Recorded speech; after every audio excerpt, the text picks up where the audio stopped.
मेरे भाई बहनों, अगर आपको जानना है कि होने वाली संतान रावण है कि श्रवण है, तो गर्भ का निरीक्षण कीजिए। 9 महीने तक घर में जो जो भी हो रहा है उसका अवलोकन कीजिए, सुपरविजन कीजिए। अगर 9 महीने तक घर में सब कुछ बढ़िया बढ़िया हो, शुभ खबर मिले, बढ़िया मांगलिक खबर मिल जावे, किसी के नौकरी लग जाए, किसी के धंधा बढ़िया बैठ जावे, किसी की सगाई हो जाए, किसी की शादी हो जाए, घर में गाय माता के बछड़ा बछड़ी जन्म जाए, बढ़िया घर में माहौल रहे, शांति रहे, बढ़िया कोई बीमार को नहीं पड़े, तो समझ जाओ कि आने वाला राम का ही अंश है। और बच्चे के गर्भ में आते ही किसी का धंधा बैठ जाए, किसी की नौकरी छूट जाए, 2 भाई आपस में बैरी बन जाए, घर में क्लेश बढ़ जाए, घर में बीमारियां बढ़ जाए, किसी की सगाई टूट जाए और 10 किलो दूध देने वाली भैंस का पाड़ा मर जाए, तो समझ जाना आने वाला रावण है, रावण। अब इस रावण को भी माता राम में बदल सकती है।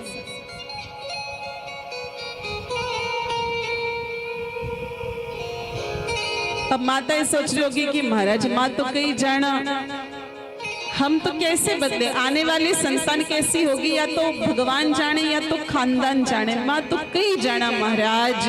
अरे मेरी माताओं, ऐसा नहीं है। आने वाली संतान कैसी होगी ये भगवान के हाथ में नहीं होता। अगर भगवान के हाथ में होता तो भगवान रावण और कंस को धरती पर क्यों भेजते बताओ? उनको मतलब ऐसा कोई धरती पर कांड थोड़ी करवाना था, रावण और कंस को भेजते। ये भगवान के हाथ में नहीं है, ना ये खानदान के हाथ में। संतान कैसी होगी ये खानदान के हाथ में भी नहीं है, क्योंकि खानदान के हाथ में होता तो विसर्वा ऋषि जैसे ब्राह्मण के घर पे, पंडित के घर पे मेरे भाई बहन और रावण कभी पैदा नहीं होता, और हिरण्यकश्यपु जैसे पापी के घर पर भक्त प्रहलाद कभी जन्म लेके नहीं आए। इसलिए माँ के हाथ में है कि होने वाली संतान कैसे हो। और इसीलिए हमारे राजस्थान में, मारवाड़ में माताओं के लिए कहावत चलती, माताओं ने सुनी होगी, माई जने तुएड़ो जन के दाता की शू, नहीं तो लीजिए बांझड़ी मती गवाजे नूर। माई के लिए स्पष्ट आदेश है कि स्त्री अगर तो संतान को पैदा कर रही है तो तेरी संतान या तो ज्ञानवान होनी चाहिए, या तो ज्ञानवान हो, या तो शूरवीर हो, या तो धनवान हो। अपने ज्ञान के प्रकाश से पूरे समाज में जो ज्ञान फैला हुआ है उसको मिटा दे, या तो इतनी शूरवीर हो कि अपनी भुजाओं के बल पर धर्म की रक्षा कर सके, या तो इतनी धनवान हो कि अपने धन के माध्यम से पूरे धर्म की सेवा कर सके। और इसी बात को हमारे मेवाड़ में भी बहुत बढ़िया पद्धति से कहा जाता है मेरे भाई बहनों, माई जने तोएड़ो जन जेड़ो राणा प्रताप, अकबर सूतो छे जान सिरा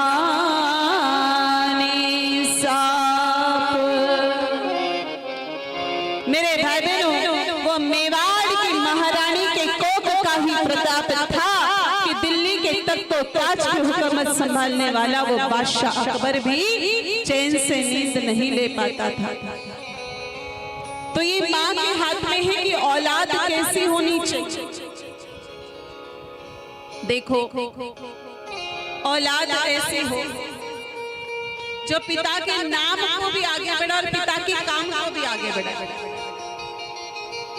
जब पिता की मृत्यु हो जाती है तो पंचायत पिता का नाम कम कर देती है। आप लोगों को पता होगा, पंचायत समिति से नाम हट जाता है मरने वाले आदमी का, डेथ सर्टिफिकेट बन जाता है। लेकिन औलाद ऐसी होनी चाहिए मेरे भाई बहनों, पंचायत नाम हटा दे लेकिन 5-25 जगह जाकर के अपने पिता का नाम लिखवा करके आ जाए। नाम लिखवा करके आने का अर्थ ये नहीं कि हर किसी दीवार पे जाके पिता का नाम लिखे। नाम लिखवाने का अर्थ ये है मेरे भाई बहनों, गौशाला में बढ़िया गौ माता का घास घर बना दे, समाज में बढ़िया धर्मशाला बना दे, गौ माता के बढ़िया टीन शेड की व्यवस्था करवा दे, कोई स्कूल में जाकर के कोई बढ़िया स्कूल के बच्चों के लिए व्यवस्था करा, फिर अपने माँ बाप का नाम लिखे तो समझना कि इसने अपने पिता के नाम को आगे बढ़ाया है। और दूसरा, पिता के काम को भी आगे बढ़ाया।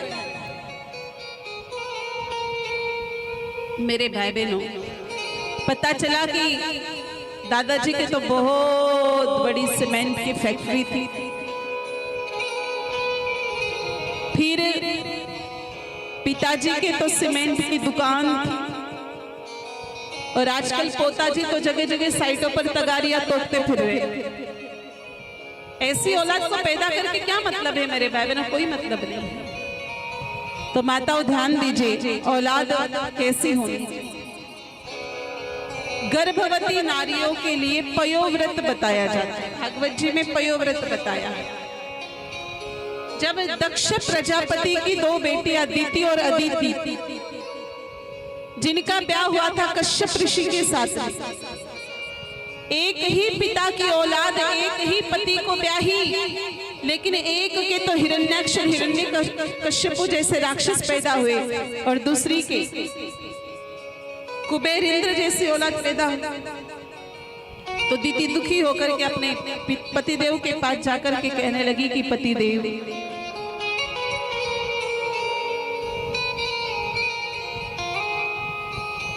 मेरे तो सारे राक्षस ही राक्षस पैदा हो रहे हैं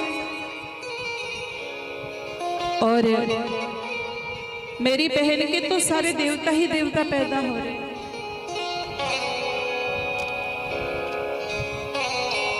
ऐसा क्यों? तो पतिदेव ने बताया कि आपकी बहन पयोव्रत का पालन करती, गर्भवती नारियों को पयोव्रत का पालन करना चाहिए। अभी पयोव्रत क्या होता है देखो माताओं, सुन लो। उठ के कहाँ जा रही हो माताओं? 10 मिनट अभी और कथा का शेष है, फिर आरती करेंगे। बैठ जाइए। चलती कथा में जाने से ऐसे दोष लगता है, बैठ जाओ। आपको कोई इतना अर्जेंट काम क्या है?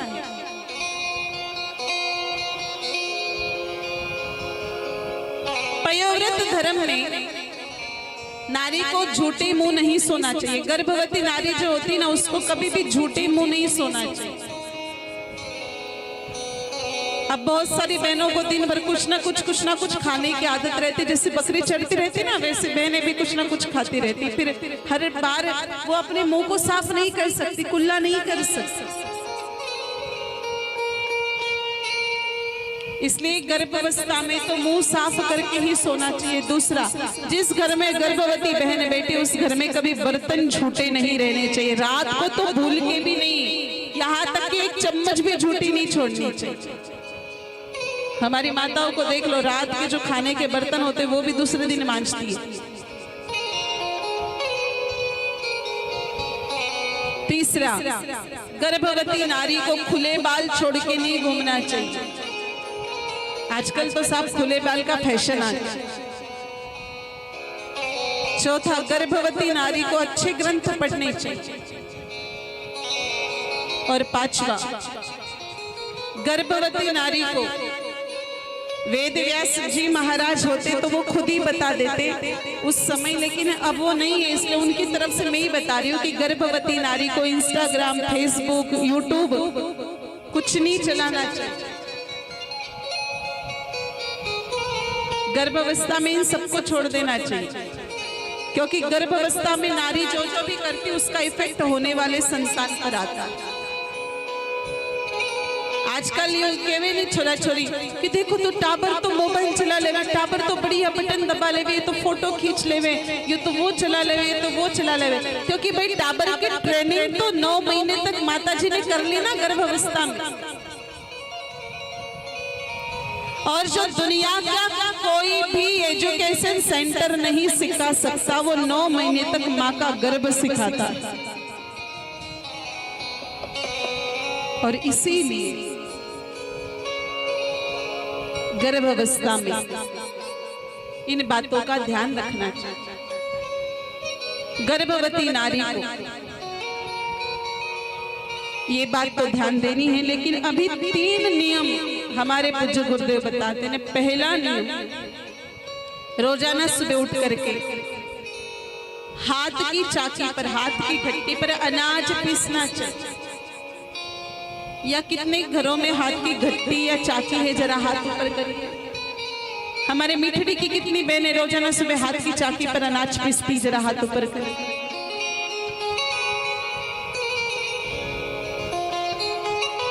अरे बाप रे, सब हंस रही है एक दूसरे का मुंह देख देख कर कि महाराज थे यो कई प्रश्न पूछ लियो माँ के। आजकल तो चक्की आ गई, चक्की पे आटा बढ़िया बन जावे महाराज, चाकी तो कौन माता पोड़ी करतो रहे आज तो सुबह सुबह। देखो चाकी पे माता पोड़ी लाग सके थाने, पर चाकी को जो इफेक्ट है वो छोरा छोरी पे आवे। चक्की का आटा बढ़िया हो सकता है, लेकिन चाकी का बढ़िया बेटा बनेगा। क्योंकि जो जो चाकी घूमती ना तो गोल गोल गोल गोल गोल गोल घूमती, सुदर्शन चक्र की शक्ति तैयार होती है और आंखों के माध्यम से स्त्री के गर्भ तक जाती है। और गर्भ में स्थित जीव का संबंध शिव से जोड़ जो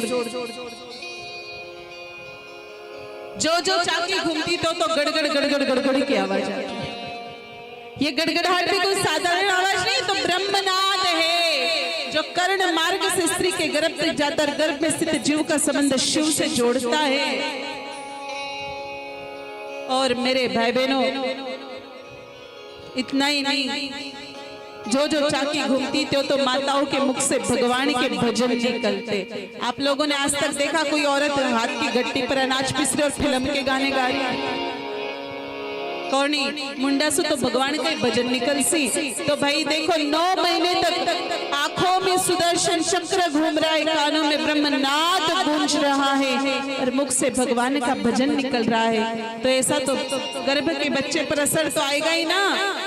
9 महीने तक माई हाथ की चक्की पर अनाज पीसेगी तो उसके कमर के इस हिस्से का एक्सरसाइज होगा, जिससे उसको डिलीवरी के टाइम पीड़ा कम होगा।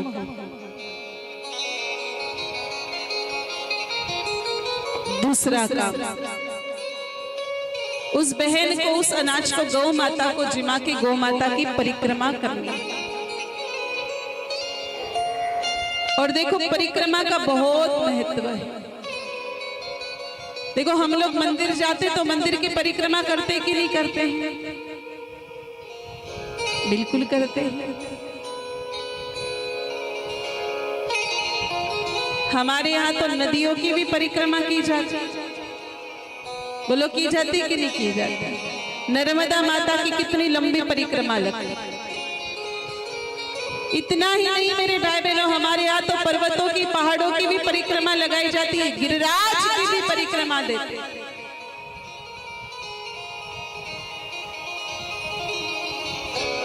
तो परिक्रमा का अपना एक महत्व है।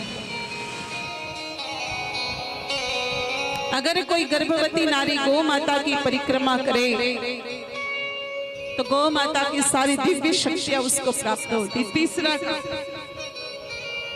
उस गर्भवती नारी रात को सोते समय गौ माता का दूध पी के सोना। अब आप कहोगे महाराज दूध गाय को पियो या भैंस को पियो, दूध तो दूध ही होया करे। बहुत फर्क पड़ता है मेरे भाई बहनों, बहुत फर्क पड़ता है। इसलिए तो कहते हैं ना कि 9 महीने तक माई जैसा पिएगी दूध उसके वैसे ही जन्मेगा।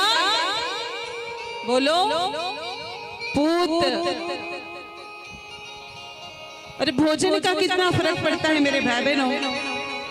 अगर किसी दादी का पोता बहुत शरारती हो, बहुत बदमाश हो, एक नंबर का, पूरे मोहल्ले में धामा चौकड़ी मचा के रखता हो, तो वो दादी हैरान होके परेशान होकर के खुद के ही पोते को गाली निकालते और क्या बोलती है कि थारी माँ अशोक का खान पैदा क्यों रे थड़े, बोलती कि नहीं बोलती है। इसका अर्थ है कि माँ अगर 9 महीने तक गैया मैया का दूध पेगी तो बच्चा बिल्कुल बांसुरी वाले कृष्ण कन्हैया की तरह पैदा होगा, और माँ अगर 9 महीने तक भैंसों का दूध पेगी तो बच्चा 100% पाड़े की तरह पैदा होगा।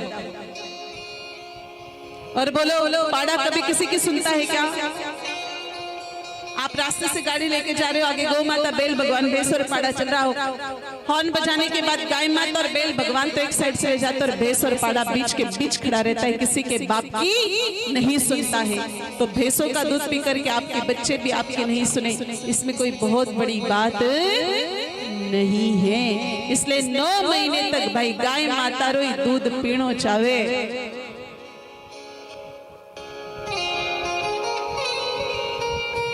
और चौथा काम, उन बहनों के लिए जिनको लगता है कि महाराज मेरी संतान ऐसी होनी चाहिए, महाराणा प्रताप जैसी, छत्रपति शिवाजी महाराज जैसी, डॉक्टर एपीजे अब्दुल कलाम की जैसी, झांसी की रानी की जैसी, जो पूरे खानदान का नहीं देश का नाम भी ऊंचा करे। तो ऐसी औलाद पाने के लिए उस नारी को एक दवाई खानी पड़ेगी जिसका नाम है ब्रह्मक्रुच। ब्रह्मक्रुच कैसे बनाया जाता है? आधा चम्मच गाय माता का गोबरी का रस, 1 चम्मच गोमूत्र,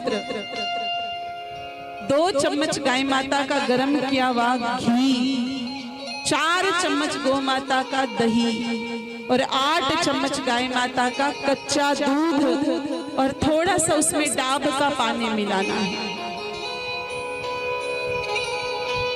इन सब को मिला करके बनता है ब्रह्मक्रुच, और इसका सेवन सुबह शाम उस नारी को करना चाहिए। ऐसा करने से उस स्त्री को होने वाली संतान बहुत इंटेलिजेंट होशियार है।